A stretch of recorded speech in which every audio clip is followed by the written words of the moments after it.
자담의 기초교학, 교학이 쑥쑥 삼증. 종교는 인간의 행불행을 좌우합니다. 따라서 올바른 종교를 선택하기 위해서는 여러 가지 종교를 비교하고 생각하는 기준이 중요합니다. 이번 호에서는 삼증을 통해 대성인 불법이야말로 인류가 추구하는 진정으로 힘있는 종교라는 것을 배웁니다.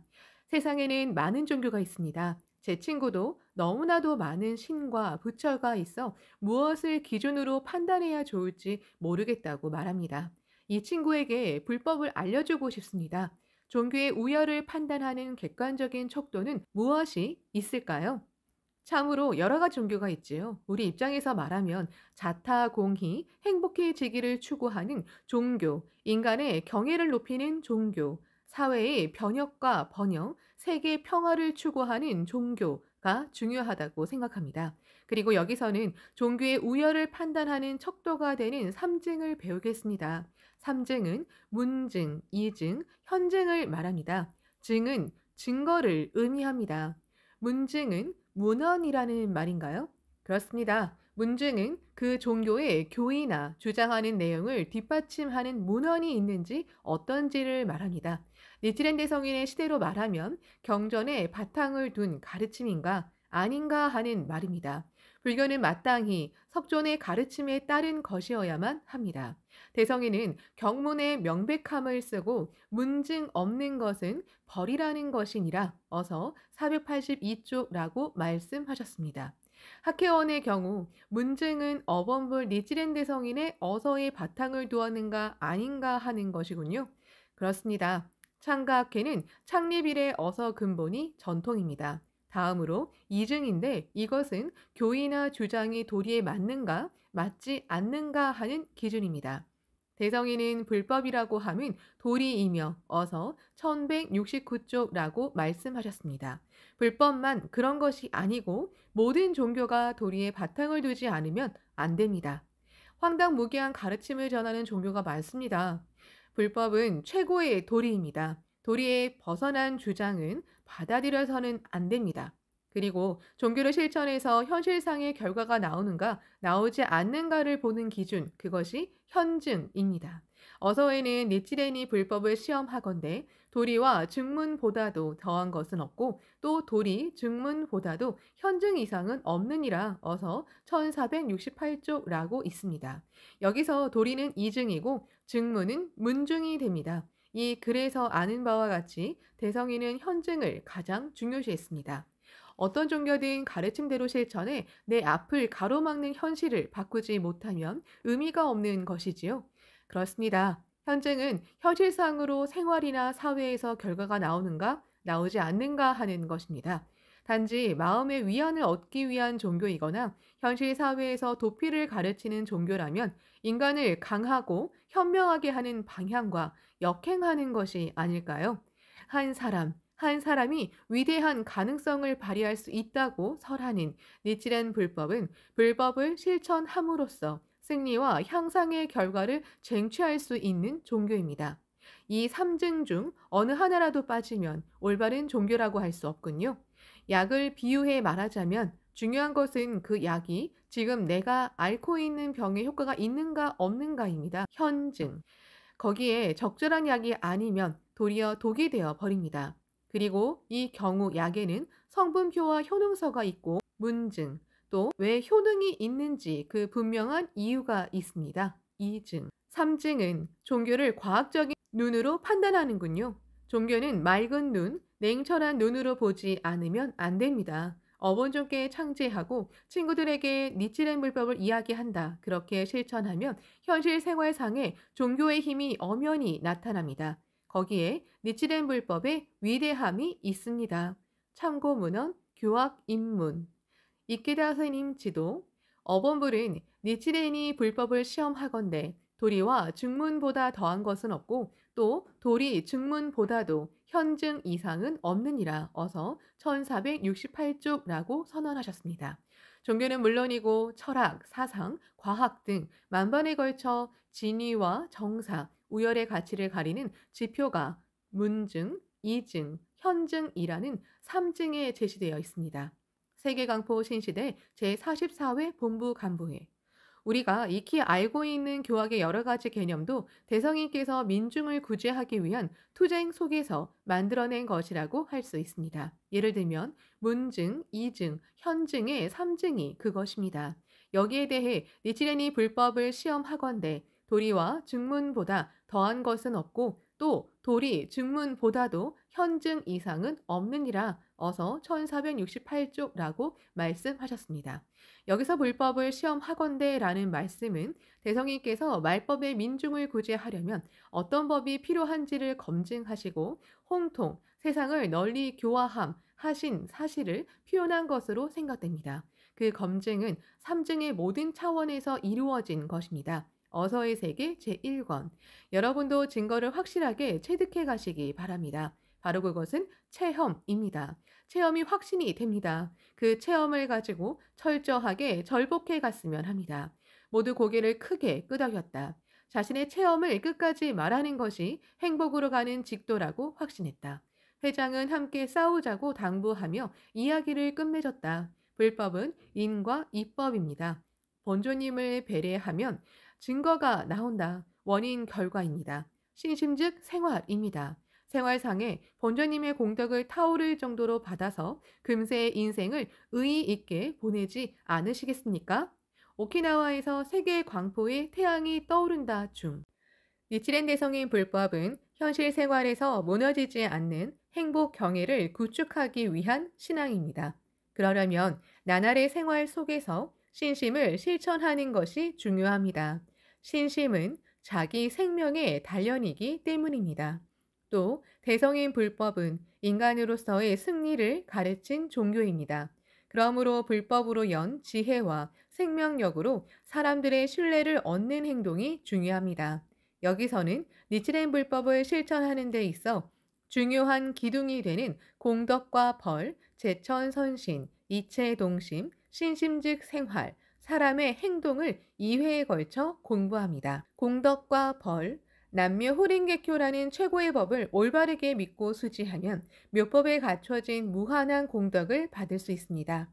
묘법의 근본이자 공덕의 구극은 성불, 즉 흔들리지 않는 행복 경애를 확립하는 일입니다. 묘법을 믿고 실천하면 성불이라는 절대적인 행복 경애에 들어서는 궤도에 오릅니다.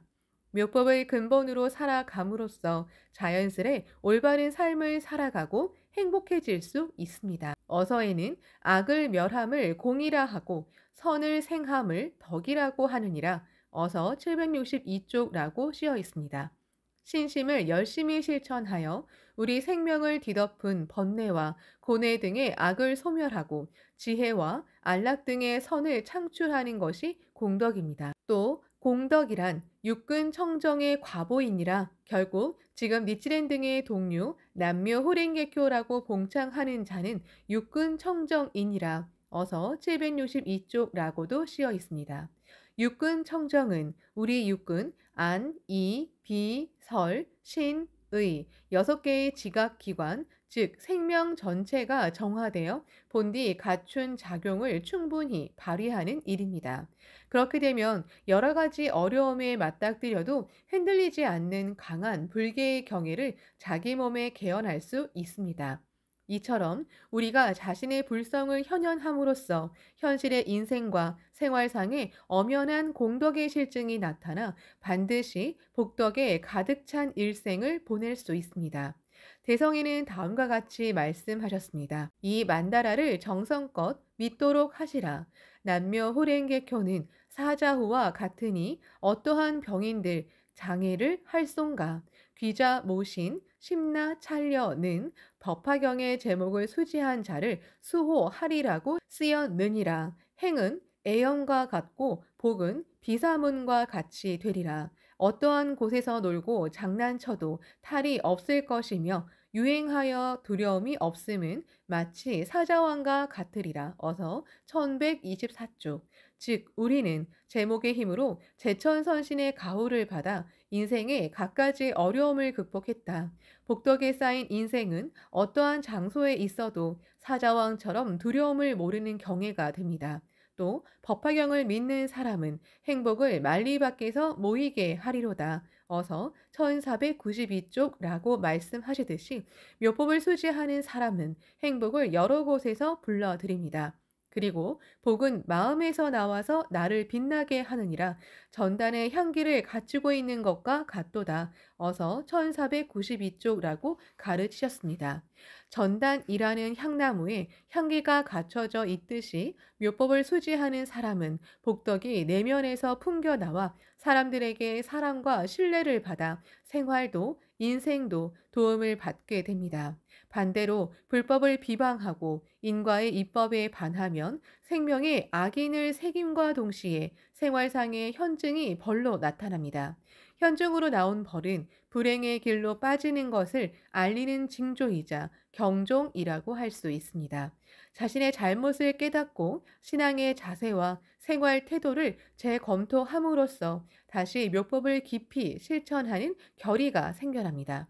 관점을 바꿔 말한다면 벌도 또한 사람들을 올바르게 이끄는 묘법의 뛰어난 성질의 하나이고 결국은 공덕이라고 받아들일 수도 있습니다. 이와 같이 니치렌 대성인 불법은 묘법을 신수하는 공덕과 묘법을 비방하는 벌이 엄연하다고 설합니다. 제천선신. 제천선신은 정법을 수지하는 사람과 그 국토를 수호하는 모든 신을 말합니다. 제천은 천계의 중생을 말하고 선신은 사람들을 수호하고 뒷받침하는 작용을 말합니다. 제천선신은 일정한 실체를 갖춘 존재가 아니라 정법을 실천하는 사람을 수호하는 갖가지 작용을 말합니다. 신심이 강한 사람을 제천이 지킨다. 우리가 정법을 실천해 선한 삶을 살아가면 그에 따라서 주위 사람들이나 환경에 갖춰진 선의 작용으로서 나타난 제천선신이 우리를 지키고 받쳐줍니다. 정법이 제천선신의 힘을 더하는 원천입니다. 정법은 제천선신의 이른바 영양으로 간주되며 법미라고 부릅니다. 신의 수호라고 함도 사람의 마음의 강함에 의한다고 쓰여져 있어. 어서 1186쪽라고 말씀하시듯 우리가 정법을 호지하는 신심의 강약에 따라서 제천의 수호가 강해지기도 하고 약해지기도 합니다. 참고문헌 교학입문 이케다 선생님 지도 민중의 행복을 바라는 니치렌 대성인의 정신에 비추어 신앙은 자기 자신이 생기 발랄하고 즐겁게 살아가기 위해 존재한다는 점을 확인하고 이렇게 호소했다. 신앙으로 쓸데없이 얼매이는 마음이 되어 갑갑하게 자신을 묶어놓을 필요는 전혀 없습니다. 또 마음을 무겁게 만들고 기쁨을 사라지게 지도해도 안 됩니다. 근행 창제도 한 만큼 자신에게 득이 됩니다. 하지만 근행을 안 한다고 해서 벌이 나오는 것은 아닙니다. 만약 그렇다면 처음부터 아예 신앙하지 않은 편이 낫다는 이야기가 되고 맙니다. 대성이는 묘법을 믿는 신심의 마음에 한 번의 창제에 무량한 공덕이 있다고 말씀하셨습니다. 그렇게 확신하고 자발적으로 씩씩하게 자유롭게 기쁜 마음으로 불도 수행에 힘쓰려는 일념에 따라 경애가 한없이 열리고 복운을 쌓을 수 있습니다. 신심은 결코 의무가 아닙니다. 자신이 가진 최고의 권리입니다. 이 미묘한 일념의 전환에 신심의 요체가 있습니다. 소설신 인간혁명 제30권 하 서원 신심하는 사람이 대장군이 되면 그 부하인 제천선신은 힘에 넘쳐 일합니다. 장군의 신심이 약하면 부하들은 일하지 않습니다. 검이라도 부진한 사람에게는 아무 소용이 없다. 어서 1124쪽입니다. 제천선신은 광선유포를 위해 가장 열심히 투쟁하는 사람을 가장 소중히 지키는 법입니다. 법화경의 지혜 보급한 하